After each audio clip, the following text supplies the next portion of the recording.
चलिए इस वीडियो में हम टेबल फैन का कनेक्शन करना सीखेंगे। टेबल फैन से अधिकतम कितने वायर निकले होंगे, उसका कनेक्शन किस प्रकार से होगा, या रेजिस्टेंस कॉइल के साथ उसका कनेक्शन किस प्रकार से कर सकते हैं। तो टेबल फैन से अधिकतम कितने वायर निकले होंगे? जो टेबल फैन से अधिकतम वायर निकले होंगे उनकी संख्या 4 होगी, जिनमें से मान लेते हैं कि 2 रेड कलर के वायर हैं। में से रेड जो है वो एक कलर के वायर हैं और जो ब्लैक है वो एक कलर के वायर है। इस प्रकार इस टेबल फैन से 4 वायर निकले हुए हैं। तो इस 4 वायर निकले हुए हैं तो इस टेबल फैन को हम कनेक्शन करेंगे। तो 4 वायर निकले हुए हैं तो इस टेबल फैन का हम कनेक्शन इस प्रकार से करेंगे कि जो 4 वायर निकले हैं, जो एक कलर के एक वायर हैं 2 और जो एक कलर के एक वायर हैं, उनमें से एक एक वायर लेंगे और दोनों को आपस में जोड़ देंगे या मिला देंगे। तो इसमें है रेड एक कलर का वायर है और ब्लैक एक कलर का वायर है। इस प्रकार दोनों को आपस में जोड़ लेंगे। इस प्रकार हमारे पास जो वायर की संख्या रह गई वो 3 ही रह गई। इसमें हमारे पास एक रेड वायर बचा हुआ है और एक ब्लैक वायर, और एक जो रेड और ब्लैक वायर को जोड़कर एक वायर बनाया हुआ है वो बचा हुआ है। इस प्रकार इस टेबल फैन से 3 वायर ही रह गए हैं, जिनमें से एक वायर जो है वो रनिंग वाला होगा और एक स्टार्टिंग, और जो दोनों आपस में मिलाए हैं उस वायर को हम कॉमन वायर के नाम से जानते हैं। इस प्रकार इस टेबल फैन से 3 वायर निकले हुए हैं। जो रनिंग और स्टार्टिंग वाला है उसमें कैपेसिटर का कनेक्शन किया जाएगा। तो कैपेसिटर के दोनों तार हम आप इन दोनों वायरों में जोड़ देते हैं।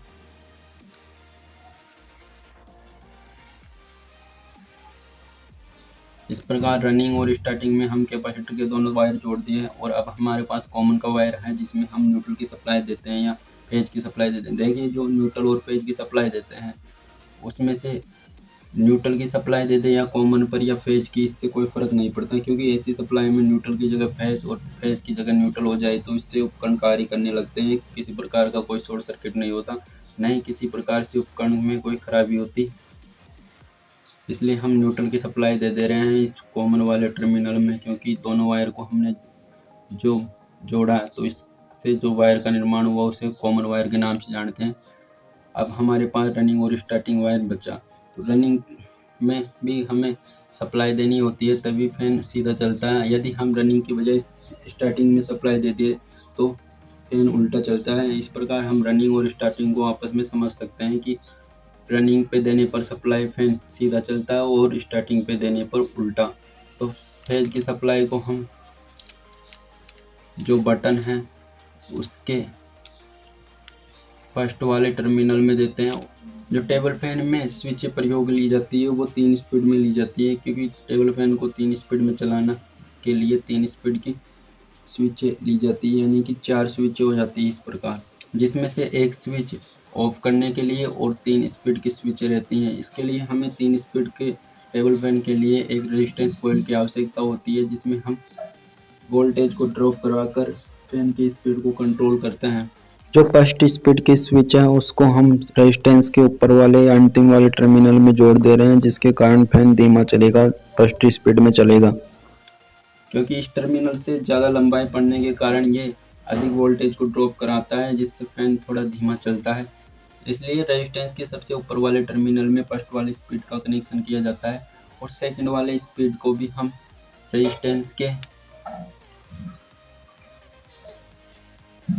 सेकंड वाले टर्मिनल में जोड़ देते हैं। इस प्रकार 2 स्पीडों के हमने रेजिस्टेंस के 2 टर्मिनल में जोड़ दिया। अब थर्ड स्पीड के टर्मिनल को भी रेजिस्टेंस के फर्स्ट वाले टर्मिनल में जोड़ देंगे, और इस अवस्था में रेजिस्टेंस बिल्कुल भी वोल्टेज को ड्रॉप नहीं कराएगा, जिससे पंखा तेज चलेगा, थर्ड स्पीड में चलेगा।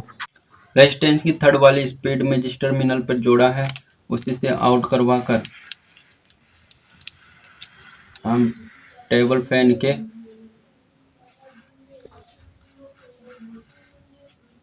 रनिंग वाले टर्मिनल में जोड़ते हैं। इस अवस्था में फैन सीधा चलेगा और तीनों स्पीडों से हम फैन की स्पीड को कंट्रोल कर सकते हैं, कम ज़्यादा कर सकते हैं। टेबल फैन के कनेक्शन को एक बार दोबारा से समझते हैं। इस अवस्था में देख पाएंगे कि न्यूट्रल की सप्लाई हमने कॉमन वाले टर्मिनल में दी है और फेज की सप्लाई जो टेबल फैन के स्विच 4 रहते हैं उनमें जो ऑन ऑफ करने के लिए स्विच दिया हुआ होता है उसके टर्मिनल में दिया है, और स्विचों के जो फर्स्ट, सेकंड और थर्ड वाले स्पीड के टर्मिनल हैं उनको आपस में रेजिस्टेंस से जोड़ दिए हैं। फर्स्ट वाले स्पीड को रेजिस्टेंस के अंतिम वाले टर्मिनल से और सेकंड वाले को बीच वाले से और थर्ड वाले स्पीड को रेजिस्टेंस के जो फर्स्ट वाला टर्मिनल है उससे जोड़ दिया है, जिससे सप्लाई बाईपास हो जाएगी, किसी प्रकार का रेजिस्टेंस कंट्रोल नहीं करेगा। इसलिए थर्ड स्पीड में टेबल फैन अधिक तेज चलेगा और इससे आउट करवा कर हमने जो ये फेज की सप्लाई रनिंग वाले टर्मिनल में